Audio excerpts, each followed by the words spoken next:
Hispanic in Arizona. Here's Catherine Anaya. Good evening. Welcome to Hispanic in Arizona here on KTAR News. We do thank you for joining us for what will be an insightful, educational, and lively conversation about Hispanic in Arizona, past, present, and future. I will moderate this first hour in English, and the very talented Mari Rabago will moderate the second hour in Spanish. And I do want to begin by introducing my guests with me tonight. First up is Mari. She is a well-respected bilingual journalist, longtime former anchor of Univision, host of her own radio and TV show. What doesn't she do? And she is also the president of her own media company. Mari, welcome. Thank you, Catherine. And I cannot swim, believe it or not. I That's can the only thing. skydive and do so many things, but I cannot swim. That's one of the things I cannot do. Thank you for having me here. Well, we love you, and we're glad you're here. Next, we have Dulce Juarez. She is a young activist and advocate for human and migrant rights here in the Valley. She is an ASU-educated dreamer who now, as a U.S. resident, works in outreach and advocacy for the ACLU of Arizona. She is wonderful, and we are so glad to have you here, Dulce. Thank you. It's a pleasure to be here tonight. You are a strong voice, and we're looking forward to hearing it. Our third guest is Enrique Medina Ochoa. He's worked in city government in Arizona, Texas, California, and right now he's the executive director of the Arizona Fair Housing Center, and he always has a smile on his face. Buenas noches, Catherine. Buenas noches, todos. It's great to be here. Great to have you here. And our fourth guest is James Garcia. James, I like to refer to as a walking encyclopedia when it comes to Latinos in Arizona. He knows everything. He's a journalist, a playwright, and media and communications consultant. Thank you for having me. Good to see you, James. Fantastic Thank to be you. here. So let's begin the conversation with what I think that we would all agree has been a cultural shift of sorts in the Hispanic landscape of our state since what you call, James, was a culture clash that peaked at SB 1070 time, right? Yeah. I mean, the first thing I'd like to say is I want to thank KTAR for doing this. It is, of course, Hispanic Heritage Month, the only month when most Latinos are noticed on the planet. But I just want to start out by saying, first of all, we're here year round. Feel free to come and visit us anytime. Yeah. but I'm really glad that KTAR is doing this in part because I think that as we know, KTAR has great reach.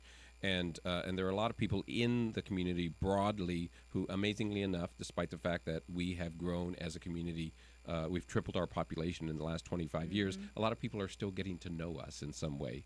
And so I think this is a great step to kind of help that process along the way. And we are evolving. How would you describe that shift we were talking about culturally? Well, I mean, I think landscape. Yeah, I mean, I think that as I just noted, when you triple the population, when you go from almost 700,000 people to 2.1 million people in a community the size of Arizona, you're going to have a cultural impact. You're going to change the tone of the community in multiple ways, through the arts, through the food that we eat, through the music that we listen to, really in every single way possible. I just read a stat the other day that said that nationally, Spanish is now spoken. There are more people in the United States who speak Spanish than any country in the world except Mexico.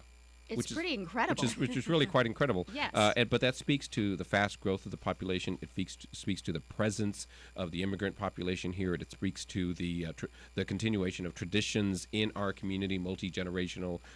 Some of us have been here 7, 8, 9, 10 generations, long before Arizona was even part of the United States, before it was Arizona.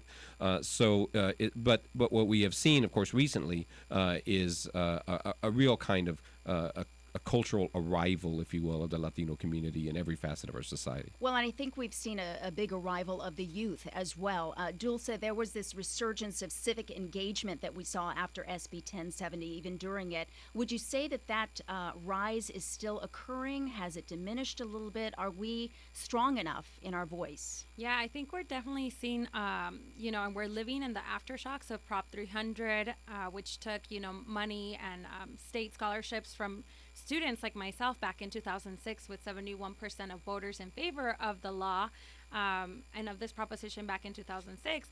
It impacted a lot of students like myself. We lived through SB 1070. We still have 1070 right now as we speak. Section 2B is still being enforced by law enforcement agents across the state, and they're targeting immigrant communities. We have lived through DACA, which is the Deferred Action for Childhood Arrivals program. And But unfortunately, it's just a worker permit for 2 years for some students, and that allows them to work and have a social security. But it doesn't mean that they have some form of legal status, and it doesn't guarantee them the ability to vote. So we're still fighting for that, for students to have something more permanent, for youth to have something more permanent, but also for their families to have something more permanent. So we're still fighting for immigrants' rights. We're still fighting for the Latino community. And I think tonight I will be that voice that represents more of the first and more younger generation, but also the first sort of immigrant generations that are still coming up. I know that some of the folks here have been here longer terms. The old guard. The old guard, but also, you know, their families have been rooted here and have more connections to Arizona than myself. But you raised some very good points. And Enrique, I want to talk to you specifically about what you do with fair housing and discrimination that you often hear in the community. Are you hearing a little bit of what Dulce is saying, and that we're making progress, but maybe not as much as we should have by now? There is some progress, but in the area of housing, I can tell you that a lot of the landlords are still taking advantage of the people that do not speak English. We have had to deal with cases where they are rented a garage or a building, a structure that doesn't have air conditioning, that doesn't have electricity, that doesn't have running water. And when you think about the temperatures that we live in here at 115 degrees, it's ridiculous, but people do that. So we're still dealing with some of those changes. The cultural aspect of the change that I like, however, is the fact that we're eating more salsa in the United States than ketchup. That's true. And so the language aspect of it as well. We didn't used to have, 15, 20 years ago, Univision was not around, Telemundo was not around, Mundo Fox, all of these organizations. And they dominate. And they nominate that. Yes. Well, that's how Mari was. I think that when she was the anchor for Univision, I think she was if you put all the newscasters or all the news programs together, they didn't reach the audience that she had. Well, she is still the I top have an dog. agent. But Mari, it's interesting because you are still that bridge between the information and the community. So what do you think needs to be heard more from the community, and what needs to get to them to continue to make some progress? I can tell you, Catherine, and I know you're going to agree with me, I cannot be having more fun than I am and more passion for what I do. After 22 years of journalism in the community, I decided to embark as an entrepreneur. We're talking about the power or the buying power that the Latinos have. Well, I'm also a business owner now. And when you mention what is needed to be done in our community, I am that bridge, and that's what I do as journalism with a purpose, con Mari Rabago, every day through radio and TV. My biggest responsibility is not only to inform, but educate and empower the community. Mm-hmm. I did headlines for over 20 years. At this time, I want to move forward with our community. It's my community. I am so much part of it. I'm a dreamer too. We're moms. We have children growing up in this Exactly. community.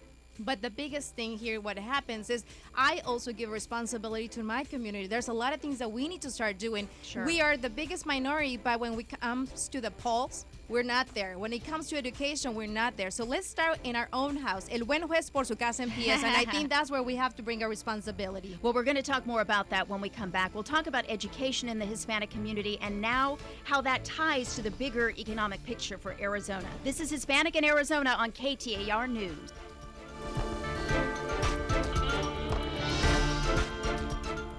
Dave Ramsey here. Folks, a great way to keep the heat outside of your house this summer is to replace your drafty old windows with energy-efficient windows from my friends at Window World, home of the $189 replacement window plus installation. I trust these guys. Window World has the Good Housekeeping National Seal of approval. That's because local owners Jim and Tony Ballard provide you with the best in vinyl replacement windows and doors at the lowest possible price. No gimmicks, no hassles. And now they're installing patio shade structures and awnings with the same award-winning customer service. Call Window World of Phoenix today and get $100 off sliding patio doors or 10% off any awning structure. Call for a free estimate, 602-457-3738, or check out their showroom in Phoenix, serving all of Maricopa and Pinal County. Visit them at windowworldphoenix.com. Window World, simply the best for less. This fall, the last place you want to be is at the mechanic. So get a certified pre-owned Ford during the Ready Check Go Fall Sales event and don't worry about a thing. Every certified pre-owned Ford has to pass a 172-point inspection by factory-trained technicians and comes with a 7-year, 100,000-mile powertrain and 12-month, 12,000-mile limited warranty. Ford Credit also offers 1.9% APR financing for 66 months on select vehicles. Don't miss a thing this fall in a certified pre-owned Ford. For the best deals on a certified pre-owned Ford vehicle, visit your Arizona Ford dealers today. See your dealer for limited warranty coverage details. Vehicle availability varies by dealership. Not all buyers qualify for Ford Credit financing. 1.9% APR for 66 months at $1,597 per month per $1,000 financed on select vehicles regardless of down payment. Take delivery from dealer stock by 9/30/15. Residency restrictions may apply. See dealer for qualifications and details. There was a lot to love about your timeshare. Now that it's time to get out, there's a lot to love about ResortRelease.com. ResortRelease.com helps timeshare owners terminate their contracts and end all future payments guaranteed. If you've tried to sell your timeshare, you know how impossible it can feel. But our 100% guarantee lets you legally and permanently walk away or you pay nothing. Resort Release holds a Better Business Bureau A+ rating. We're the only timeshare cancellation company in the nation with their prestigious accreditation. 2016's maintenance fees are on the way. Talk to one of ResortRelease.com's expert asset managers before that bill arrives. 800-281-9595. That's 800-281-9595. Experience ResortRelease.com's easy cancellation process and free yourself from the burden of that timeshare. Call 800-281-9595 or visit ResortRelease.com. Hispanic in Arizona.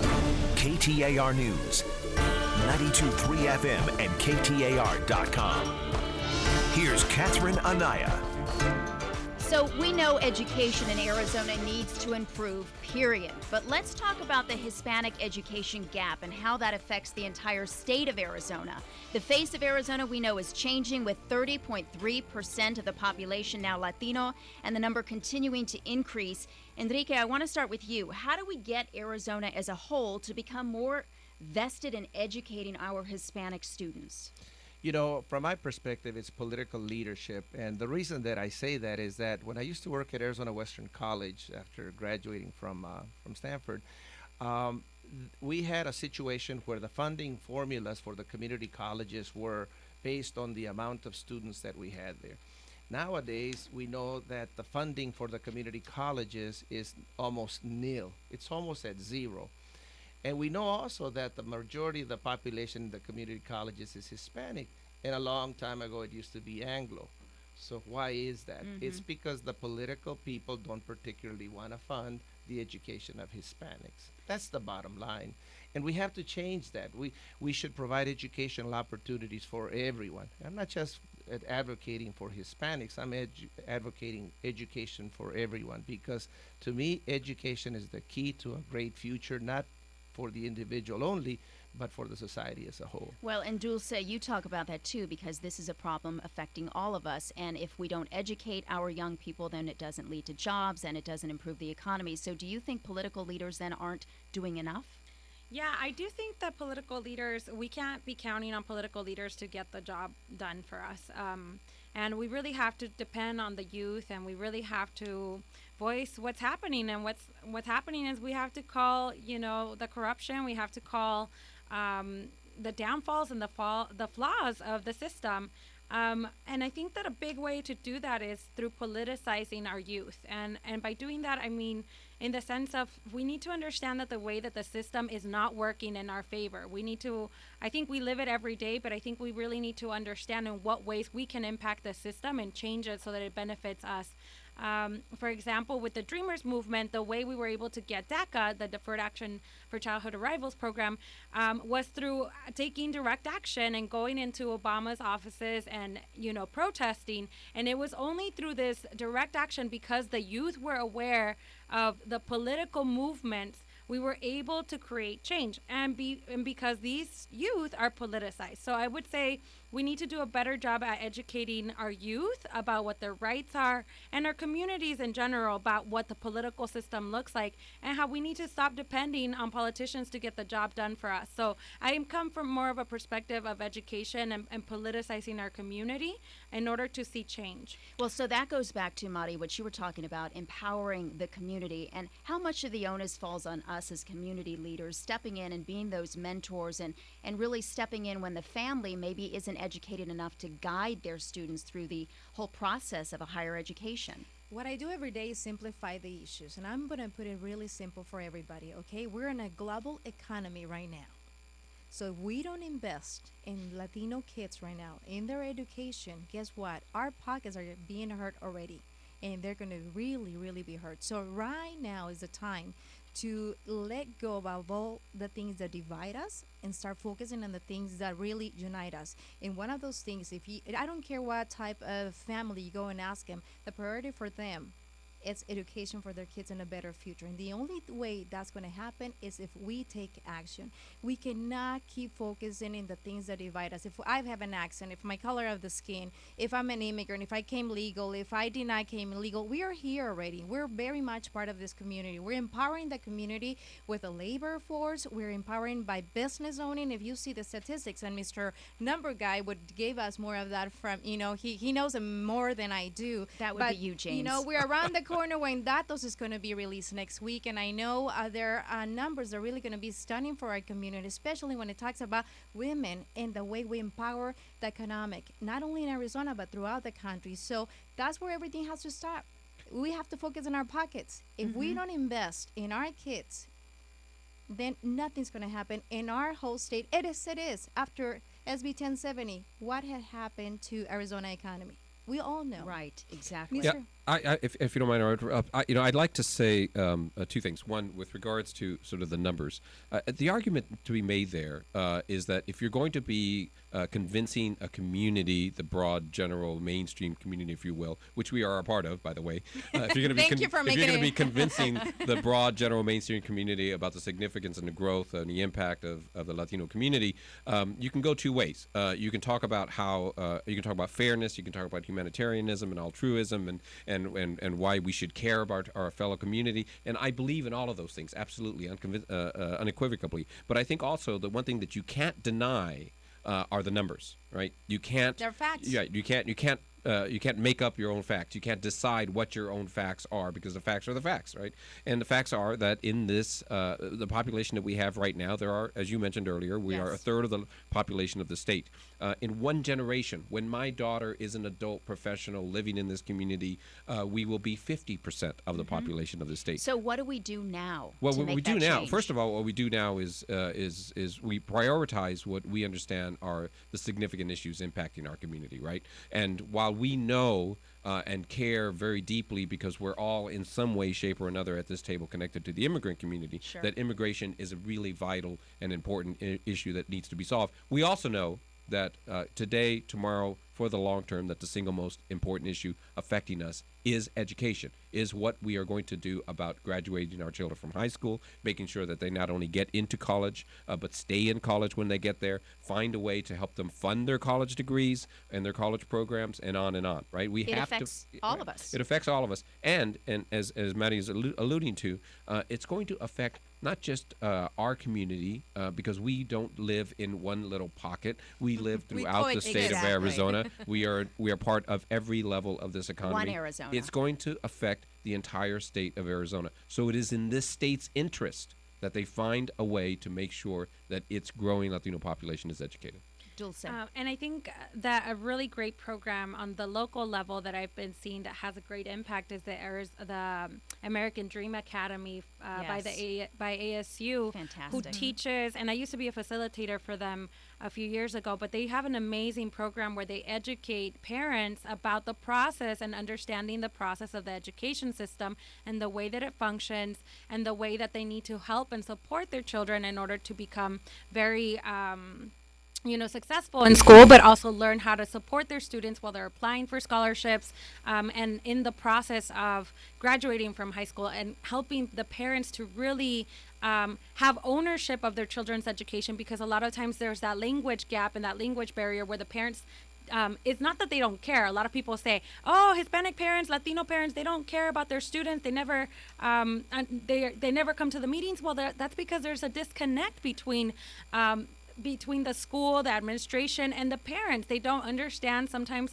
what's happening at the school, and a lot of that has to do with the language barrier. They're feel not welcome to in the schools, and many of them too. So we need to reach the families, but also, do we need more programs too where we're reaching the kids at a younger age so that college doesn't become anything but Yeah, matter I of live. fact? Yeah, I will acknowledge that. I grew up on welfare, hand to mouth, with no influence in my household about whether I should continue my education, much less graduate from high school, much less go to college. My daughter is growing up in a very different household.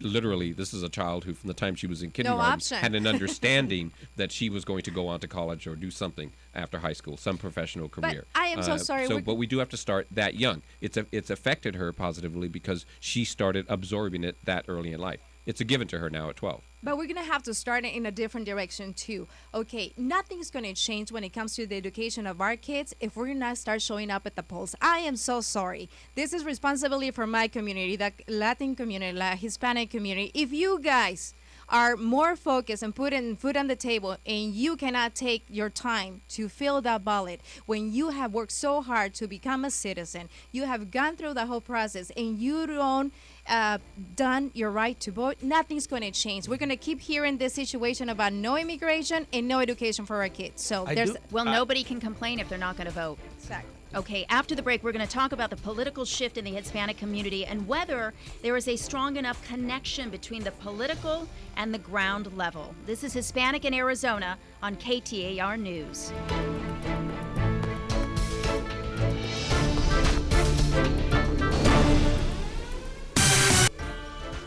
You may not have heard the term fiduciary, but if you're working with a financial professional, it's important to know what fiduciary means. A fiduciary, per license, has the duty to put the client's interests first.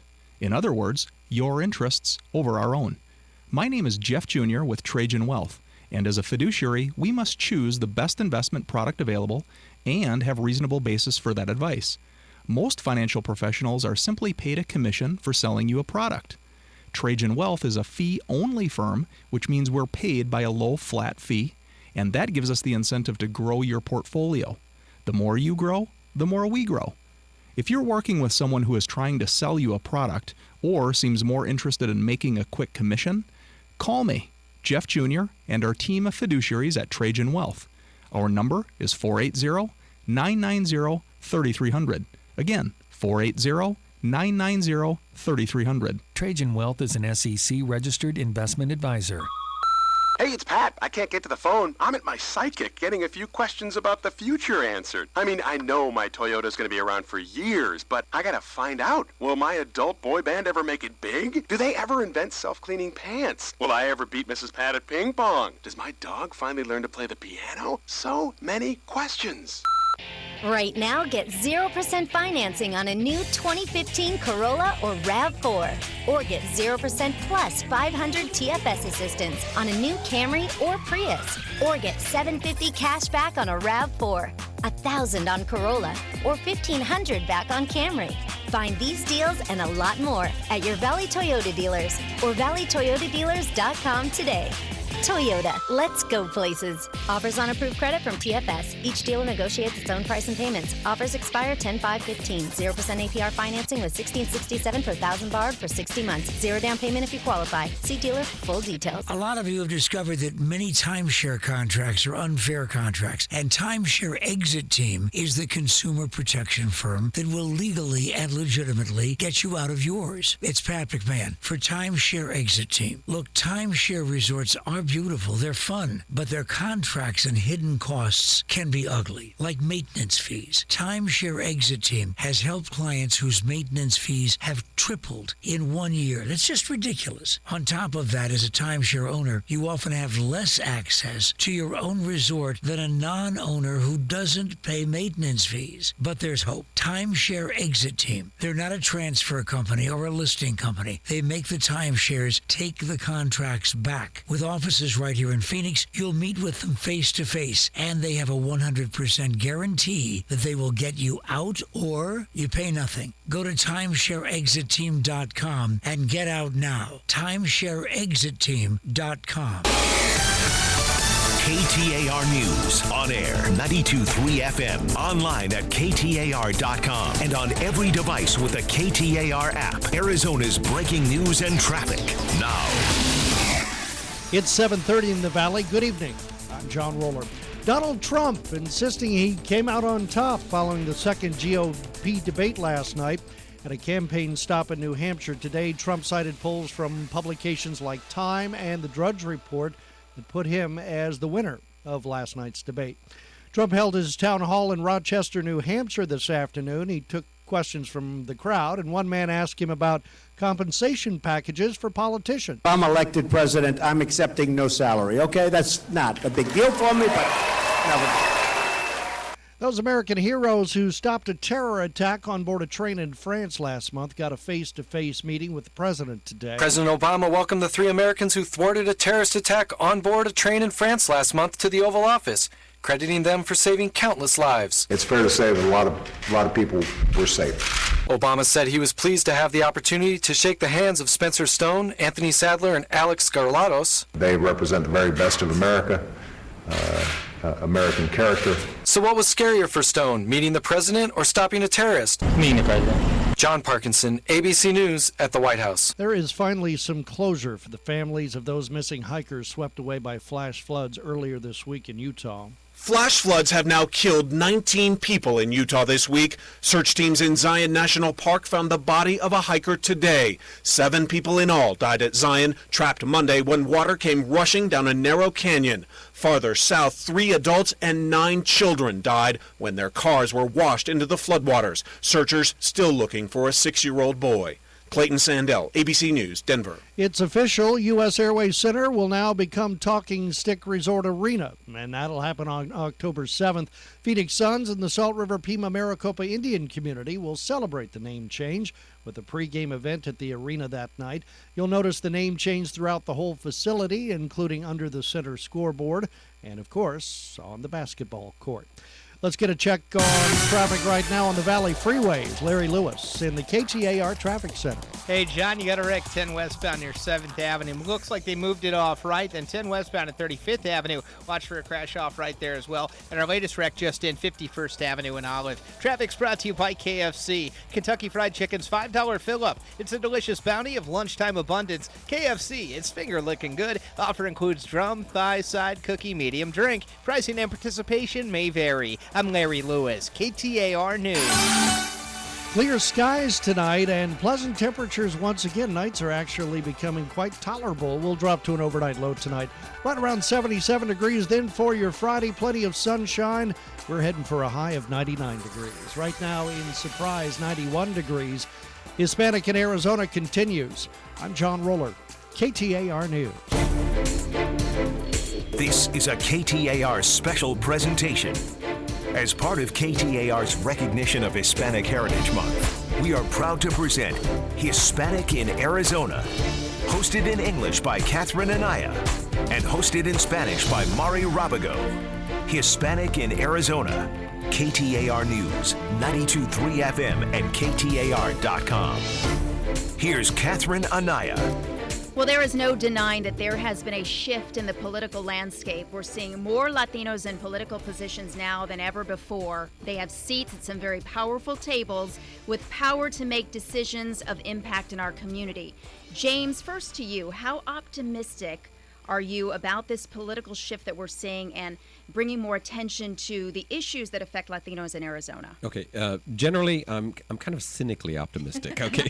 There is I'm expecting that. There is such a thing. I mean, I'm optimistic in this sense. I understand where the trends are going. I know where this state is going to end up. I also know that there's a lot of very smart people in the Latino community and outside of the Latino community who understand that inclusiveness is the only way the state is ever going to grow together, right? It's ever going to move ahead. At the same time, I also know that there are a lot of very dark forces out there who would love nothing better than to see the state of Arizona as it has always been and as they believe it somehow always should be. That's what 1070 ultimately was about. 1070 was a bill that basically said we don't like the way this state is changing. It must be stopped. And the easiest people to attack are the people who can't vote, in that case immigrants, and we're going to do that.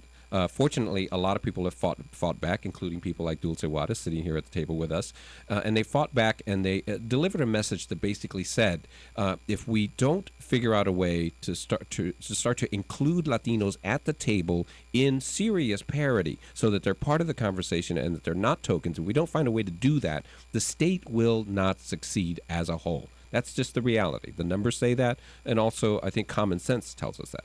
So we're seeing more Latinos at the table, but Dulce, do you believe that those Latino voices in power are speaking for the community? And if not, how can we make sure that the impacted voices are being heard? Yeah, I mean, we really have to go to the people that are most impacted by the situations that we're facing, whether it's mass incarceration, immigration detention centers, women reproductive rights, LGBT rights, police accountability, education. On all these issues, we need to have the people that are directly impacted telling their stories to the people in power. We need to be the ones negotiating for ourselves. We cannot have people in the middle. I mean, yes, those people in the middle are being brokers or whatever, or hosting the meetings, or the old guard, like I like to call, who are the ones always invited to these conversations and always in these meetings. They cannot speak for us. It's great that they're there, but also invite us and invite the people that are most impacted. Don't speak for us. The story needs to be told on both sides of the community.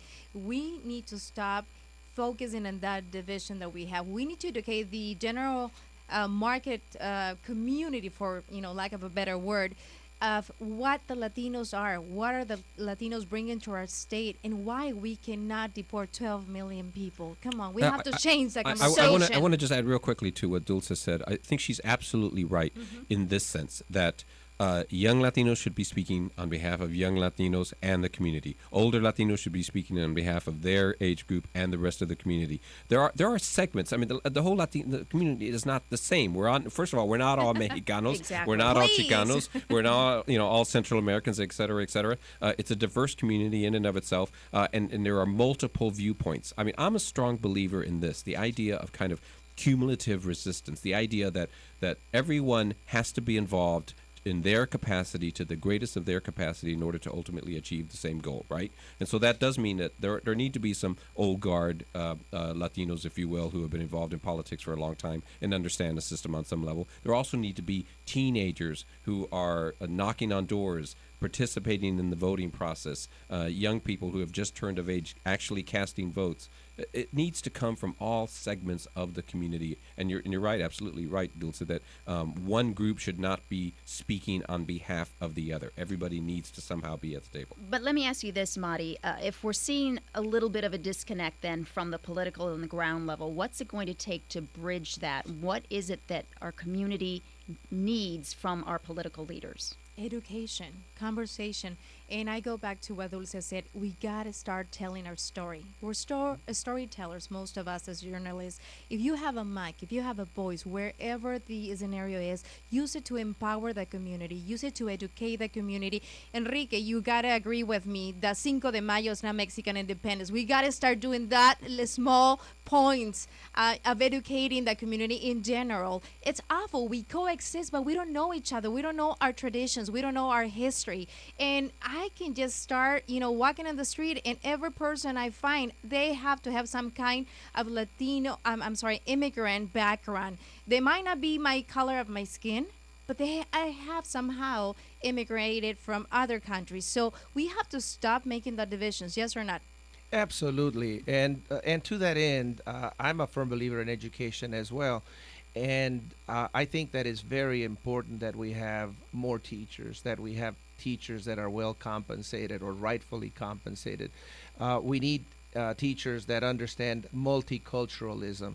I'm not into just the language aspect of it, but they have to understand the different cultures, because in all of the other countries, whenever the presidents and all of the people in power or the successful people make speeches, they always thank the teacher. They always thank that true. special teacher. And we don't do that here. We don't appreciate our teachers enough. It must change. Well, we're all talking about how important education is. Dulce, would you say that's the most pressing issue facing our Latino community right now? Yes, but I also want to go back to the point that you were asking, Mari, and all of us, what is it going to take to really, for that change to take place? But I also think it has a lot to do with our allies and people who are in positions of power to recognize their privilege and allow for that space for people like us, Latinos and people of color, to take positions of leadership.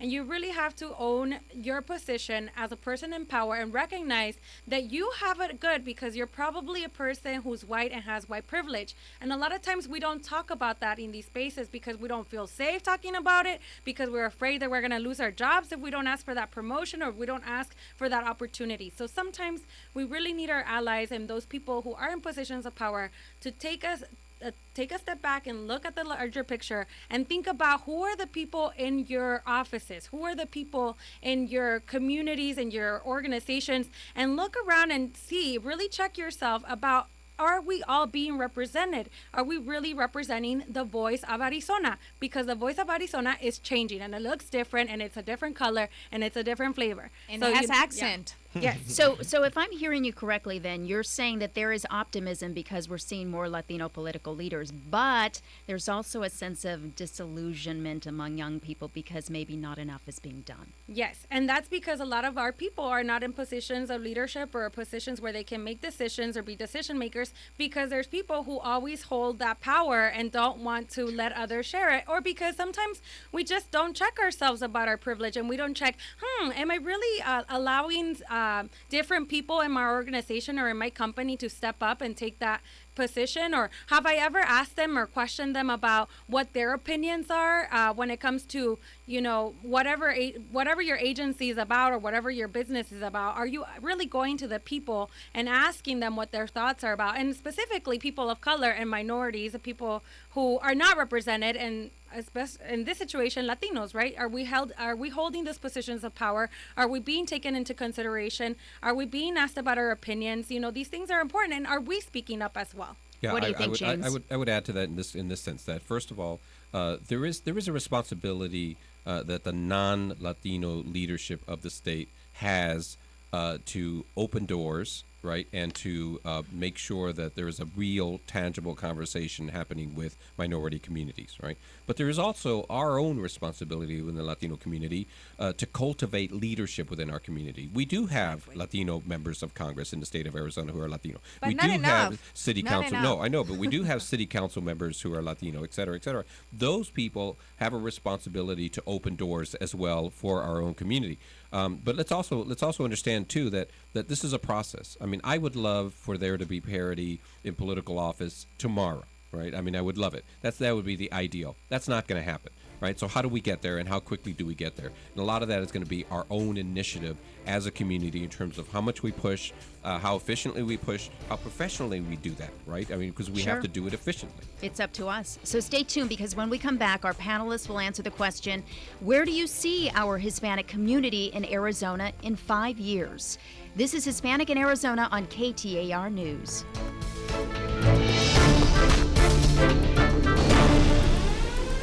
Most cell phone companies have one big plan they think fits everyone, but Consumer Cellular thinks your plan should fit you. How much talk, text, and web use is just right? You name it. You'll never pay for more than you need, and we'll never ask you to sign a contract. We'd rather earn your business every day. Plans start at just $10 a month. Get free activation, a $35 value. Take 30 days to try Consumer Cellular risk-free. If you don't love it, cancel and pay nothing.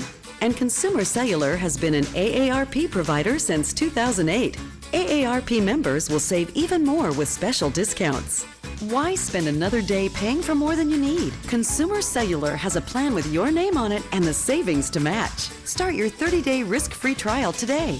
Stop by a Target or Sears store to pick out your new phone in person, or go to getconsumercellular.com and we'll ship your phone for free. AARP receives royalty fees for the use of its intellectual property. These fees are used for the general purposes of AARP. Trucks Only. This weekend, get the truck, SUV, or car you really want and the deal you really need. Trucks Only has partnered with over 25 Arizona credit unions for a credit union reduction sale. This weekend only, loads of trucks, SUVs, vans, and even cars have been drastically reduced to meet credit union finance guidelines. The credit union has done the price negotiation for you. Not currently a member of a credit union? We'll get you enrolled as a full member when the credit union approves your loan. Amazing offers available for this sale only, including zero down and no payments for 90 days. That's right, nothing out of pocket and don't make a payment for 3 months. And because this sale is being held at Trucks Only, most vehicles come with Trucks Only's free lifetime engine warranty. Reduced prices and reduced finance rates mean lower payments to you at the Credit Union Reduction Sale this weekend only. Remember, all prices clearly reduced to credit union guidelines, plus zero down and no payments for 90 days. Go to trucksonlysales.com. That's trucksonlysales.com for more details. Trucks Only. Load up with the best. Mesa, AJ, and Phoenix. Hey, it's Stacey Brooks, and I am so excited for the beginning of fall. My husband and I have been enjoying our new outdoor furniture from Patio Furniture. But as the temperature drops, it's going to be even more fun to be in our backyard, which we've turned into our own personal oasis. Patio delivered our furniture a few months ago, and I was so impressed with their delivery service. It was truly white glove. They called ahead, were on time, and placed everything perfectly.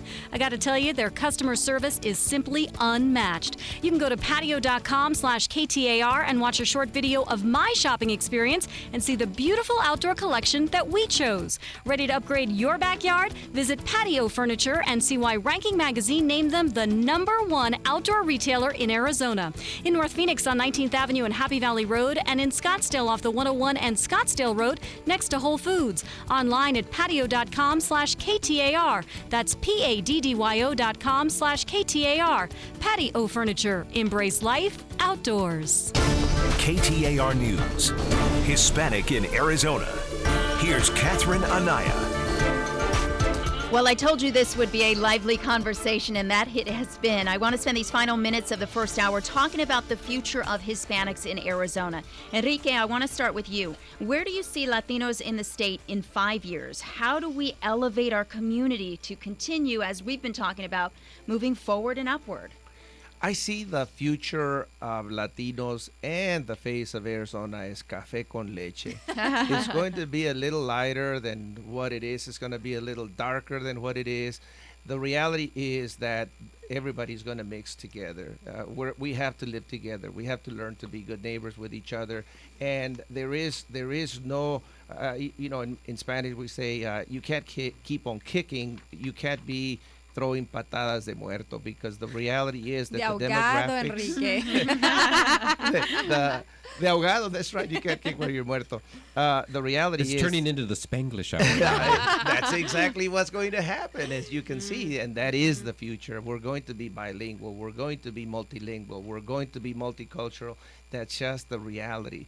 We're at the point of no return, where it's not just going to be one dominant culture. We're going to have many cultures together, and that's beautiful to me. Diversity is a gorgeous, beautiful thing. Dulce, what about you? Will we see more civic engagement, a stronger voice for our community in 5 years, do you think? I'm a little bit like James, who's skeptical. I'm a cynical optimist. A cynical optimist, but I want to be more optimist. I mean, I'm working with really amazing organizations on the ground who are really all about politicizing our community, educating our community. And I want to, point out some of those organizations. Águila Latino Youth Institute, which really does an amazing job working with Rosemary. youth. Yes, Rosemary Ibarra, she's amazing. Such a great mentor for so many youth in the state. Puente Human Rights Movement, who fights endlessly for immigrants' rights, to end, detention centers, to take our Arpaio out. So one of the best organizations in the state: Lucha, CNL, and of course Arizona Dream Act Coalition. So I want to give props to all And those Arizona people. Fair Housing Center. Yes, también ustedes. And Promise Arizona. Yeah, so and QUIP And Mark also. Anthony. We're And all Mark Anthony. represented. So all these organizations, And Selena. I really have to give props to these organizations because they really are the ones who give me hope, and of course the ACLU, who I work for. Absolutely. And Madi, He dicho. let me ask you this question because we have to give props to Madi as well. She is being the voice for our community. What do you think it's going to take to get our community to that next level in the next 5 years? More bridges. I'm doing that already, and I cannot be so more proud of that. But we need a lot more bridges. We need to start educating, empowering, informing the community in the right way. We have to bring it home to them. We have to simplify the topics.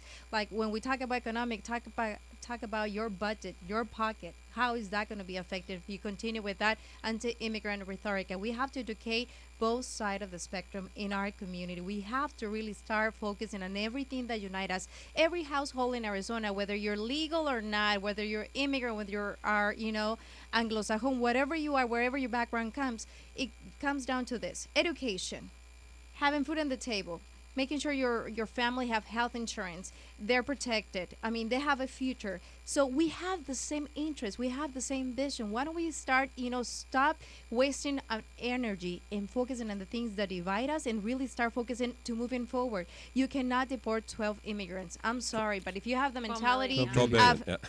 And we're not trying to take your jobs either. At We're all. not trying to take over this country. You don't see those people talking about anti-immigrant rhetoric in Yuma picking up lettuce, do you? That's where all those crops are going to waste because there's not enough labor force. So let's start being more smart about our economy. We're in a global economy. Let's start educating our youth and investing in the future, which is our Latino kids. Michael Crow said it with that study of Helios. You heard about that. Yes. So there's, whether you are pro-immigrant, against immigration, you know what? The reality, the facts, as James put it, the numbers speak for itself. Yeah, and Michael Crow calls it the Latino imperative, right? The idea that, as we know, in 5 years from now, more than 50% of all children attending schools, public schools in the state of Arizona, will be Latino, right? And if that's the reality that we're living now, we have to ask ourselves, where are they going to be going to high school? Where are they going to be going to college? What jobs are they going to be getting 10, 20 years from now? I want to give complete props out to Latinas, though, for something really significant. Thank you. Hispanic women. This is something that just It's the came out. future. The U.S. Speaking of numbers, the U.S. Census Bureau just came out with some numbers. They come out with a business report every 5 years. The last one that they did was in 2012. They just released it, actually. And based on the numbers that exist right now, Hispanic women in the state of Arizona now run more than 50% of Hispanic-owned businesses. Well, Yes, you're we talking to do. two right Yeah, here. and you're talking Yes, to we two do. of them right here. Exactly. You guys are part of that trend. And I think that that's significant for a couple of reasons. One, of course, it speaks to the participation in Latinas every year more and more in terms of the complete household, right? These are heads of households now, right? But I also think it speaks to a really, really important trend within our own community. Everybody needs to participate, right? Mm-hmm. We can't depend on sort of that old mentality of 25 or 50 years ago where somehow men are supposed to drag us out of our problems. That's just not going to happen, right? Trust That's me, not we gonna find happen. that the hard way, right, Right. Catherine? Exactly. But something very important to that fact, too, is that at this point where we are right now, we definitely have to start educating ourselves, Enrique, and you're going to have to say that. If we are not at the ballot, yes, we need efforts in all different aspects of the situation that we're living here in Arizona. But if we are not electing people that are going to be pro-education for everybody, nothing is going to change. In the last 50 years, we have not seen the thermometer change anything when it comes to people or Latinos at the bowling polls. So we have not seen an increase of number of Latinos participating in elections. If that doesn't happen, guess what? We're going to continue complaining about the same things. We're not going to move forward, and nothing is going to change. Well, we all have to become CEOs of our community, right? I mean, isn't that love the that, basic yeah. thing? Become And CEOs it happens and through take education. ownership. It happens through education. The reality is that we know, Dulce said it, the politicians that are up there are not really addressing the needs of the Latino community, and especially the new immigrant. They need not just bridges; they need britches with eggs in them. And the reality, we're not going to translate that.